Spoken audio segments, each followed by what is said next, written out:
Jagadish ಶೆಟ್ಟರ್ಗೆ Belagavi ticket ಘೋಷಣೆ ಮಾಡಲಾಗಿದೆ. ವಿರೋಧದ ನಡುವೆಯೂ ಕೂಡ ಶೆಟ್ಟರ್ಗೆ ಟಿಕೆಟ್ ನೀಡಲಾಗಿದೆ. ಶೆಟ್ಟರ್ ನಿವಾಸದ ಎದುರು ಅಭಿಮಾನಿಗಳು ಸಂಭ್ರಮಿಸಿದ್ದಾರೆ.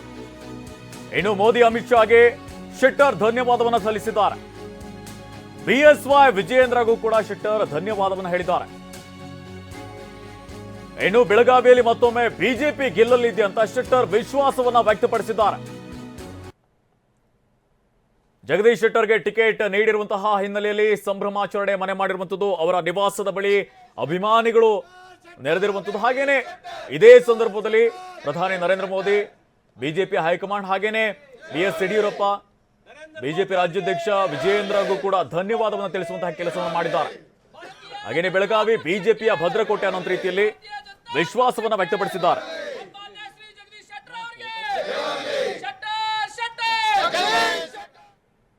ನನ್ನ ಮೇಲೆ ಒಂದು ವಿಶ್ವಾಸ ಇಟ್ಟಿದ್ದಾರೆ ಮತ್ತು ಬೆಳಗಾವಿಯಲ್ಲಿರ್ತಕ್ಕಂಥ ನಮ್ಮೆಲ್ಲ ಜಿಲ್ಲಾಧ್ಯಕ್ಷರಿರ್ಬೋದು, ಪದಾಧಿಕಾರಿಗಳಿರ್ಬೋದು, ಮಹಾನಗರ ಅಧ್ಯಕ್ಷರಿರ್ಬೋದು ಮತ್ತು ಅಲ್ಲಿ ಶಾಸಕರು, ಮಾಜಿ ಶಾಸಕರು ಎಲ್ಲರನ್ನೂ ವಿಶ್ವಾಸ ತೆಗೆದುಕೊಂಡು ಇವತ್ತು ಬೆಳಗಾವಿಯಲ್ಲಿ ಮತ್ತೊಮ್ಮೆ ಭಾರತೀಯ ಜನತಾ ಪಾರ್ಟಿ, ಅದರಲ್ಲಿ ಸುರೇಶ್ ಅಂಗಡಿಯವರು ಇನ್ನೊಂದು ಭಾರತೀಯ ಜನತಾ ಪಾರ್ಟಿಗೆ ಒಂದು ಶಕ್ತಿ ಕೊಟ್ಟಿದ್ದಾರೆ.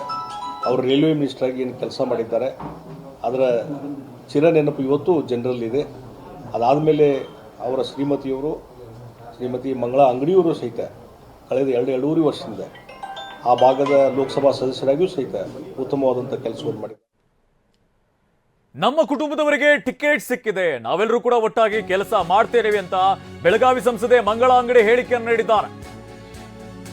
ನಮ್ಮ ಕುಟುಂಬಕ್ಕೆ ಟಿಕೆಟ್ಗಾಗಿ ಬೇಡಿಕೆಯನ್ನು ಇಟ್ಟಿದ್ವಿ, ಈಗ ಶೆಟ್ಟರ್ ಅವರಿಗೆ ಟಿಕೆಟ್ ಅನ್ನು ಕೊಟ್ಟಿದ್ದು ಖುಷಿಯಾಗಿದೆ ಅಂತ ಮಂಗಳಾ ಅಂಗಡಿಯವರು ಹೇಳಿಕೆಯನ್ನು ನೀಡಿದ್ದಾರೆ.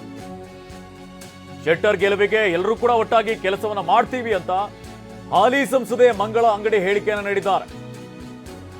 ಈ ಬಾರಿ ಬೆಳಗಾವಿಯಲ್ಲಿ ಯಾರಿಗೆ ಟಿಕೆಟ್ ಕೊಡ್ತಾರೆ ಅನ್ನುವಂತಹ ಪ್ರಶ್ನೆ ಇತ್ತು. ನಟರಾಜ್ ಅವರು ಫೋನ್ ಮಾಡಿದ್ರು. ಫೋನ್ ಮಾಡಿ ನಿಮ್ಮ ಇದು ಜಗದೀಶ್ ಶೆಟ್ಟರ್ ಅವ್ರಿಗೆ ಆಗಿದೆ, ನೀವೆಲ್ಲ ಸಪೋರ್ಟ್ ಮಾಡಿರಿ, ಹೆಚ್ಚಿನ ಇದರಿಂದ ಆರಿಸಿ ತೊಗೊಂಬರ್ರಿ ಅಂತ ಹೇಳಿದರು. ಅದೇ ಥರ ನಾವು ಅವರನ್ನು ಹೆಚ್ಚಿನ ಮತಗಳಿಂದ ಆರಿಸಿ ತರಬೇಕಂತ ವಿಶ್ವಾಸ, ಎಲ್ಲ ಕಾರ್ಯಕರ್ತರು ಆರಿಸಿ ತರ್ತಾರೆ ಅಂತ ವಿಶ್ವಾಸ ಇದೆ. ಫೋನ್ ಮಾಡಿದ್ರಿ ನಟ ಅವರು. ಇಲ್ಲ ಇಲ್ಲ